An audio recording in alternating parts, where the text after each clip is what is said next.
All right, I'll start things off here. My thunderstruck bust of the week is going to be Jimmy Garoppolo and his wide receiver go-to Deebo Samuels. They are going to be playing in a hostile Baltimore environment with potentially not so great weather conditions. Last time Jimmy Garoppolo played in not so great conditions was at Washington.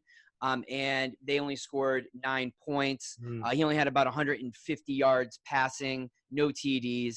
And I'm expecting much of the same against a very stout, lively Baltimore defense that has come to life here in the second half behind Lamar Jackson. And Jimmy Garoppolo is he's more of a warm weather, nice weather quarterback. When he starts playing in windy and in more intense weather conditions, you notice his numbers and his QBR start to drop. And the Baltimore defense, they have ranked second in the past 3 games in their passing defense. So again, like I said, they are coming alive here. Deebo Samuels, he's really come to life here, especially over the last 2 or 3 games. He started off getting around 5, 6, 7 targets a game, but then the game prior to this one, he was getting 10, 11, 12 targets. I think we're going to regress to the mean here in this game. I don't anticipate him to get the target volume that he was getting. And I think with these conditions, I think his touchdown upside is going to be capped. I know a lot of people are thinking about Deebo as a flex or maybe a wide receiver 3. I would look personally. I have him in a lot of leagues. I'm personally looking for other options. Love the caution. I think you're right on spot with that. I think this is going to be a tough matchup. And we're seeing Lamar Jackson really kind of control the game, especially with all the running going on. They're going to take the ball out of the hands there of Garoppolo, and I think this is a great call. Yeah. We'll see what happens. Hopefully we can rejuvenate myself for the last 2 picks. So I'm rooting for the Baltimore defense in this game. And I'm not trying to say that as a bad thing. I think it just, it's an unpredictable thing, but we're trying our best to get some good picks for you guys. I was really impressed with the Baltimore defense watching that game last week. I even was messaging some of my friends who his wife is a Baltimore fan, and I think they have a shot if they can get past the Patriots in the playoffs to go to the Super Bowl. Yeah, and I think it's inevitable for a AFC championship Patriots Baltimore game, and I think that would be an amazing matchup. And that's going to be. I think they're going to. Whoever wins that, I think, is winning the Super Bowl. With the weather and just watching that defense play last week, that's going to be a tough game for Garoppolo. All right, who's up next? All right, I guess I'll go up with my thunderstruck round pick here. So I'm a little more nervous about this pick than I was last week, but I think that the reason is that I suspect we should temper our expectations on this player, and that's Green Bay quarterback Aaron Rodgers. Aaron Rodgers is the 3rd highest priced quarterback on DraftKings this week at 6,500. Over the past 3 weeks, he's been pretty bad. He's only thrown for 498 pass yards on 62 pass completion rate with just 2 Ds. He's played against some respectable defenses. The Los Angeles Chargers, the Carolina Panthers, no one's afraid of really, and then the 49ers, which is tough. But he hasn't thrown multiple touchdowns since week 8 at Kansas City. And he's going to play what could be a heavy rain event. He's just had 2 rain events under his belt in his history, his career. And he has had an overall 58.6 completion rate, which is 34 out of 58 attempts. He's only had 234 yards per game with 1 touchdown. So you really are to get the 3rd highest priced quarterback on DraftKings, you need to see that production. And in rain events, he just doesn't do it. So I think you need to temper your expectations on Rodgers this week if the rain rates end up as high as what's being predicted here, which is around 3/4 of an inch of rain.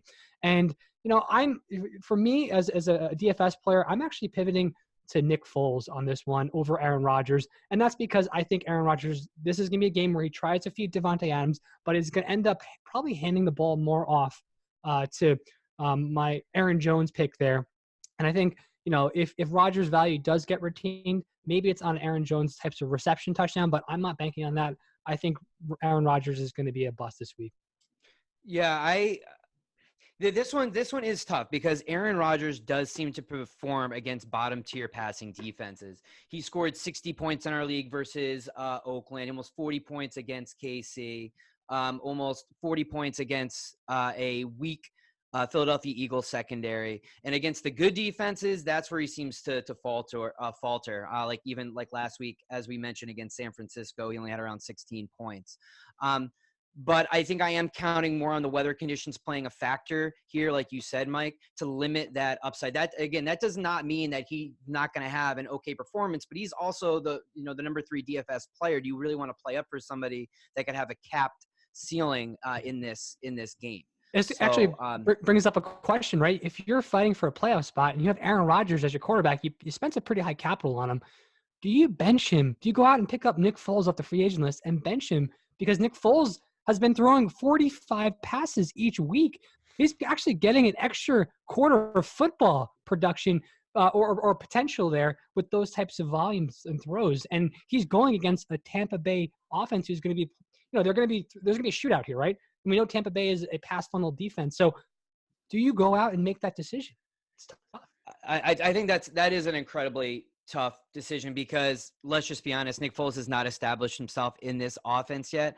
I have not seen enough. He's had over 45 attempts in the last 2 games he's played. So they are going there. They are going to Nick Foles. It shows that they do have trust in him. I just haven't seen enough.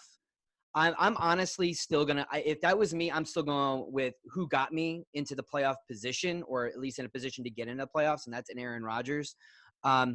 You're still playing a really poor New York Giants defense. I think your baseline for Aaron Rodgers is going to be better than that of Nick Foles. I think there's a possibility Nick Foles can still only get you 15 to 20 points. I think Aaron Rodgers his baseline, his floor is still going to be higher. So I have my pick of the week. It's not a player. It's the 49ers defense. Whoa. As a bust. Okay. They've been putting up great fantasy points. They have been great production. I think they're averaging about 12 points a week, honestly, all year, if I have them in our league.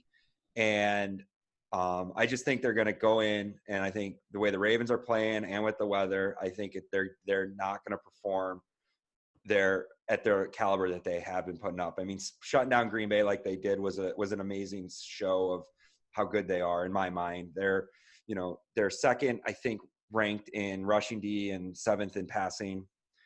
But I think the Ravens are going to run over them. Wow. Oh yeah, that's a really bold take here. I mean, yeah, because it is weird. The only QB, like I mentioned, that's really shown success against the 49ers has been Kyler Murray, and it's been that rushing style type of QB that could get open and maybe make some last minute decisions downfield. And that is Lamar Jackson. For me, I think Lamar Jackson's going to have a really, really high floor here just because of his running capability. I think you're going to see him running out of the pocket and getting those rushing yards as opposed to relying on the passing. So, does that get him in a position where they get in the red zone potentially a few times more and get some TDs potentially? But it's hard to root against that defense. But we'll see what happens.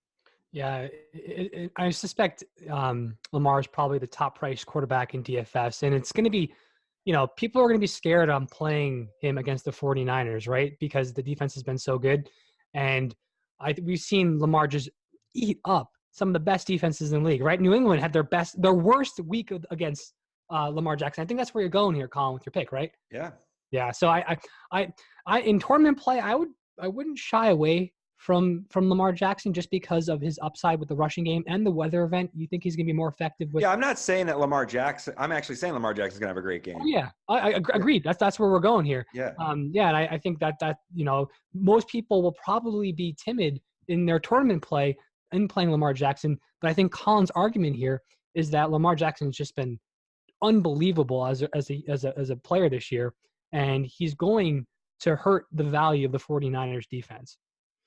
Yeah, I think that's inevitable. I mean, I am super excited for this game. It is a 46-point over/under with Baltimore getting, actually San Francisco getting 6 points on that. So they are favoring Baltimore here. So they're going to get into the end zone. Yeah, I mean, I'm really excited for this game just because of these high caliber offenses and defenses. It's going to be interesting. I think this is either going to go way over or way under. And I think it will be the under on this if I were if I were weather a event. betting man. Yeah. With the weather, with the weather especially, I think this is going to be a little bit of a slower moving game than we've seen from these teams. I take the It'll under, be a and good I think Baltimore covers the spread. And on the other side, I think I'd take the under on the Green Bay game, Green Bay Giants, and I think that the Giants will cover the spread there.